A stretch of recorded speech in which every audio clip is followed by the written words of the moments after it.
말씀은 이미 앞에서부터 쭉 이어왔던 당신이 어떤 권위로 그런 일을 하느냐라고 물었던 대제사장과 장로들에게 하시는 말씀입니다. 45절에 보면 대제사장들과 바리새인들이 자기들을 가리켜 예수님이 말씀하신 줄 알았다 그랬습니다. 그러니까 그들을 향해서 말씀하신 비유입니다. 자, 예수님께서 대제사장, 바리새인, 장로들 이런 사람들을 향하여 하신 이 비유의 내용이 무엇인가? 자, 한 집주인이 포도원을 만들고 그 포도원을 다른 여우나 들짐승이 침범하지 못하도록 울타리로 두르고 또 거기에 포도주를 짜는 틀까지 만들어서 또 누가 쳐들어오나 가져오나 지켜볼 수 있도록 망대를 만들고 그랬죠. 33절의 그 표현은 완벽하게 갖추었다 그런 뜻입니다. 안전도 지켜주시고 또 수확하고 또 거기에 포도주까지 만들 수 있도록 안전하게 시설을 갖추어 놓았다 그런 뜻입니다. 자, 그렇게 짓고 나서는 그 포도원을 잘 관리하도록 농부들에게 새로 주었다라고 33절에 말씀하죠. 이 새로 주고 타국에 갔다 할 때 이 새로 주었다는 말이 뭡니까? 예, 렌트해 줬다 그런 뜻입니다. 새롭게 주었다는 뜻이 아니잖아요. 새로 주고 그랬습니다. 새로. 그 얘기는 뭡니까? 이 포도원의 주인은 농부들이 아니라는 거죠. 새로 주었으니까 임대한 거잖아요. 임대 준 거잖아요. 새로. 그러니까 새를 받기로 하고 소작 하는 거죠. 농부들에게 맡긴 것입니다. 농부들은 주인이 아니에요. 자, 그런데 주인이 그렇게 새로 주고 타국에 갔습니다. 자, 34절 열매 거둘 때가 가까우면 그러니까 시간이 많이 흘렀다 이거죠. 봄에 맡겼다가 이제 가을 때쯤 되었나 봅니다. 열매 거둘 때가 가까우면 그러니까 포도 열매를 거둘 때가 가까워서 그 열매를 받으려고 이제 새를 받으려고 자기 종들을 농부들에게 보냈습니다. 자기 종들을 주인이 직접 데리고 있던 종들을 주인 대신 농부들에게 보냈습니다. 자, 여기까지는 다 이해가 되시죠? 자연스러운 일입니다. 그런데 35절에 보니까 농부들이 그 새로 들어와 있던 소작농들인 농부들이 그 주인의 종들을 잡아서 하나는 심히 때리고 하나는 죽이고 하나는 돌로 쳤습니다. 이거 뭐 죽이려고 한 거죠. 돌로 쳤으면 죽이려고 한 것이지 뭐 다른 이유가 있겠습니까? 보니까 3명의 종을 보냈는데 그 종들을 잡아 하나는 심히 죽이고 심히 때리고 하나는 죽이고 하나는 돌로 쳤거든. 죽이려고 한 거죠. 가까스로 도망쳤겠죠.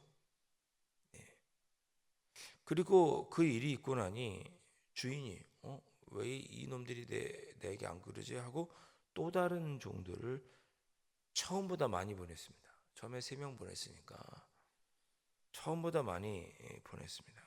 그럼 그들이 그렇게 하지 않겠지. 그런데도 그렇게 했다라고 36절에 기록하죠. 여러분 이렇게 하는 그 농부들의 심리가 뭘까요? 아니 새를 받으러 왔으면 그 받으러 온 주인에게 새를 줘야 되잖아요. 그렇게 하는 이유가 뭘까? 왜 그들을 죽이려고 할까요? 포도원이 자기 거라고 생각했을까요? 주인이 멀리 타국에 가 있으니까 옳거니 이거 뭐 우리 거라고 생각을 했을까요? 한번 생각해 보시죠. 왜 그렇게 했을까요? 주인과 이미 처음에 포도원을 만들고 농부들을 들일 때 계약서를 썼을지는 모르겠지만 약속을 하지 않았겠어요? 잘 관리해라. 내가 세를 받으러 오겠다. 그렇게 하십시오. 서로 약속을 하지 않았겠어요? 그런데 왜 세를 받으러 오는 그때 이렇게 했을까? 자, 그래서 주인이 우리 종들을 이렇게 죽이네. 안 되겠다. 우리 아들을 보내야겠다. 내 아들은 두려워하고 어렵게 여기겠지. 생각을 하고 37절에 아들을 보내게 됩니다. 내 아들은 존대하리라 생각했죠. 38절 보니까 농부들이 생각하기를 맞들인 거죠. 이 주인이 이렇게 보내도 이제 아들까지 보냈네. 이 아들마저 죽이면 주인의 상속자가 없으니까 이 포도는 우리가 차지할 수 있겠구나. 그렇게 생각을 하고 상속자를 잡아 포도원 밖에 내쫓아 죽였다. 39절에 말씀합니다. 그러면서 40절에 포도원 주인이 올 때, 정말 주인이 직접 올 때 그냥 혼자 주인 오겠어요? 군대를 거느리고 오겠죠. 자기 아들까지 죽였으니 경찰 데리고 오지 않겠습니까? 주인이 올 때 그 농부들을, 그 악한 농부들을 어떻게 하겠느냐. 이 비유를 누구에게 했습니까? 대제사장, 바리새인들, 장로들에게 이 비유를 하셨어요. 그리고 물으셨어요. 자, 포도원 주인이 이 악한 농부들을 어떻게 하겠느냐. 그랬더니 41절에 그들이 말합니다. 대제사장, 바리새인, 장로들이 말하기를 그 악한 자들을 진멸하고 포도원은 제때제때 세를 바치는 그런 농부들에게 새롭게 줄 것입니다. 렌트해 줄 것입니다. 그렇게 이야기를 합니다. 자, 오늘 이 비유의 의미가 뭐냐? 아까 45절에 대제사장과 바리새인들, 장로들에게 예수님께서 이 비유를 했다는 거죠. 그걸 이들도 나중에 깨달았다고 45절에 기록하고 있잖아요. 자, 여기서 주인은 누구겠습니까? 그럼 하나님 아버지죠. 그러면 포도원은 뭐겠어요? 하나님 나라, 즉 이스라엘이죠. 하나님께서 이스라엘 나라를 만들고, 그리고 거기다 농부들을 뒀어요. 하나님의 말씀으로 잘 양육하도록 대제사장, 바리새인, 서기관들을 둔 거죠. 이스라엘 나라는, 이 땅은 하나님의 것이잖아요. 그거를 잘 관리하도록 하나님의 말씀으로 하나님이 주신 그 이스라엘을 잘 백성들을 지도하도록 대제사장, 바리새인, 서기관, 장로들을 보내준 거예요. 그래서 때에 하나님께서 종들을 보냈죠. 종들은 누구겠습니까? 선지자겠죠. 너희들 하나님의 뜻대로 하고 있느냐, 잘 가르치고 있느냐 살피기 위해서 종들, 선지자를 보냈습니다. 그런데 이스라엘 역사에 보면 어때요? 선지자들의 말을 듣지 않고 결국은 멸망하죠. 그런 모습이 쭉 지금까지 예수님의 때까지 이런 거예요. 선지자들을 보냈는데도 그들이 선지자들 말을 듣지 않고 계속 악행을 저질렀습니다. 하나님의 뜻대로 살지 않은 거죠, 이스라엘 백성들이. 그렇게 이스라엘 백성들이 하나님의 뜻대로 살아야 되는데 그렇게 살도록 대제사장, 바리새인, 서기관들이 지도하지 못한 거예요. 오히려 그들이 악한 일을 계속 저질렀죠. 그래서 예수님이 그걸 뒤집어 엎으신 거잖아요. 상속자는 누구겠습니까? 마지막에 보낸 주인의 아들 상속자, 예수님이죠. 예수님까지 보냈으면 예수님의 말은 존대하겠지. 그러나 바리새인, 서기관, 대제사장들은 예수님마저 나중에 죽이게 됩니다. 그걸 예고하시는 거죠. 또 다른 농부를 보내겠다. 자, 신약적으로 보면 이제 그들은 다 끝나고 또 다른 농부, 이 땅의 그리스도인, 예수님을 믿는 그리스도인, 교회를 이 땅에 보내시겠다. 우리가 그렇게 예수님의 비유를 이해할 수 있습니다. 자, 여러분 오늘 말씀을 잘 기억하시면 좋겠습니다. 42절 예수님께서 이르시되 너희가 성경의 건축자들이 버린 돌이 모퉁이의 머릿돌이 되었나니 이것은 주로 말미암아 된 것이요 우리 눈에 기이하도다 함을 읽어본 일이 없느냐. 시편 118편을 인용하십니다. 예수님은 당시의 대제사장, 바리새인, 서기관, 장로들이 예수님을 인정하지 않았어요. 상속자로. 예수님을 죽이려고 하고 멸시하고 천대했죠. 건축자들이 버린 돌, 건축자들이 건축하려면 이렇게 돌을 잘 아껴서 써야 될 텐데 이거 쓸모없는 돌이네 하고 버린 그런 존재 같은 대우를 받으셨어요. 대제사장, 서기관, 바리새인들이 상속자가 왔으면 잘 섬겨야 되는데 그러지 않고 쓸모없다, 우리에게 필요 없다, 우리가 이까지 죽이면, 이 사람까지 죽이면 완전히 우리가 차지하겠구나 하는 악한 마음으로 예수님을 대하는 그런 대우를 예수님께서 받으셨다. 그걸 읽어보지 못했느냐. 그러나 너희들이 버린 그 모퉁이 돌 같은 그 건축자들이 버린 모퉁이 돌이 가장 귀한 그 건축자들이 버린 그 쓸모없다고 여기는 돌이 건축의 가장 기초가 되는 머릿돌, 모퉁이 돌이 되었다라고 하는 말씀을 읽어보지 못했느냐. 내가 그러하다 그런 거죠. 너희들은 나를 안 좋게 대하지만 결국은 나로 말미암아 하나님께서 나를 존귀하게 여기실 것이다. 이제 그렇게 말씀하십니다. 43절 그러므로 내가 너희에게 이르노니 하나님의 나라를 너희는 빼앗기고 그렇죠? 포도원을 이 악한 농부들은 빼앗기죠. 예. 그 나라 열매 맺는 백성이 받으리라. 새로운 농부가 들어올 것이다.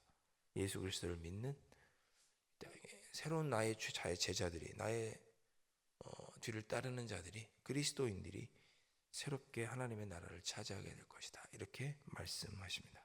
그리고 이 돌 위에 떨어지는 자는 깨지겠고 예수님 위에 떨어지는 자는 깨지고 이 돌이 사람 위에 떨어지면 그를 가루로 만들어 흩으리라 하시니 그러니까 예수님의 이름에 권세가 있을 것이다. 나를 믿는 자는 영혼육이 구원받고 영육이 구원받고 그렇게 될 것이다 라고 예수님께서 44절에 말씀하셨습니다. 그러니까 이 비유가 33절부터 44절이 다 연결된 거죠. 자, 그것을 대제사장과 바리새인들이 비유를 듣고 깨달았어요. 자기들을 가르쳐 하신 말씀인 줄 알고 뭐야 우리를 지금 뭐 이렇게 무시하는 거야? 우리가 그렇게 될 거라는 거야? 라고 생각하고 예수님을 무서워하는 그 말이 기분이 나빴지만 예수님을 잡지는 못했습니다. 왜? 예수님을 선지자라고 사람들이 생각하니 예수님을 어쩌지는 못했다. 46절에 잡고자 하나 무리를 무서워해서 그냥 두었다. 그렇게 말합니다. 이것도 참 비겁한 거죠. 예수님이 선지자인 걸 알면 예수님 섬겨야 되잖아요. 선지자인 줄 알면서도 예수님의 말을 듣고 따르려고 하지 않는 거죠. 왜? 대제사장, 바리새인들, 장로들 세상적인 물질적인 유혹에 타락해 있었거든요. 자, 21장 전체가 연결되어 있습니다. 예수님께서 성전을 청소한 사건, 무슨 권위로 그렇게 했는지 대제사장, 바리새인, 서기관, 장로들이 와서 예수님께 따진 일, 그리고 예수님은 그들이 결국은 하나님 나라를 기업으로 받지 못하고 쫓겨나 예수 그리스도의 이름으로 너희들이 구원받지 못하는 자가 될 것이다 라고 이야기하는 이 모든 말씀이 다 연결되어 있습니다. 사랑하는 성도 여러분, 그렇다면 43절에 있는 것처럼 하나님의 나라를 너희는 빼앗기고 그 나라 열매 맺는 백성이 받으리라 그랬습니다. 예수님 때는 하나님 나라 열매를 빼앗기는 자가 악한 농부였던 대제사장 서기관 바리새인들이겠죠. 그들에게서 빼앗아서 열매 맺어서 하나님께 드릴 자에게 줄 것이다. 그렇게 예수님 말씀하셨죠. 자, 오늘 이 시대에 우리가 그 열매 맺는 자로 주님께 부름을 받았다면 우리도 열매 맺지 못하면 어떻게 되겠어요? 열매 맺는 다른 사람들에게 주시겠죠. 하나님께서 우리에게 하나님의 나라를 이 땅에 이루며 하나님의 뜻을 이루며 살라고 이 땅에 우리들을 불러주셨습니다. 우리가 그렇게 불러주신 것, 맡겨주신 것을 내 것이라고 착각하고 하나님의 뜻을 이루어 드리기 위해 살지 않으면 또 빼앗기겠죠. 우리도 빼앗기겠죠. 하나님이 주신 사명, 우리 주님이 주신 사명을 이루어 드리는 그런 열매 맺는 백성으로 살 때 우리는 또 빼앗기지 않고 주님께서 기뻐하시는 농부로 주님의 포도원을 계속 가꾸며 살아가게 될 것입니다.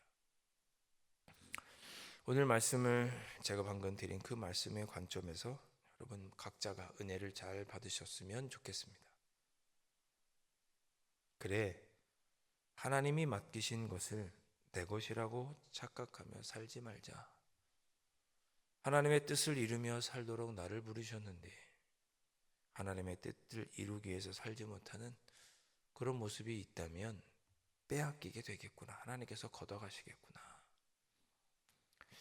오늘 말씀을 우리가 그렇게 한번 이해해 보시고, 내가 주님의 뜻을 이루어드리기 위해 힘써 노력하는 착하고 충성된 농부인지, 아니면 이 주님께서 주신 모든 것을, 그 사명을, 내게 주신 모든 것을 내 것이라고 생각하고 하나님의 뜻을 이루어드리며 살지 못하고 악한 모습으로, 게으른 모습으로, 충성하지 못하는 모습으로 살아가고 있는 것은 아닌지, 자, 겸손히 우리 자신을 돌아보시면서 주님의 뜻을 이루어드리기에 살아가겠습니다. 오늘 하루도 그렇게 살겠습니다.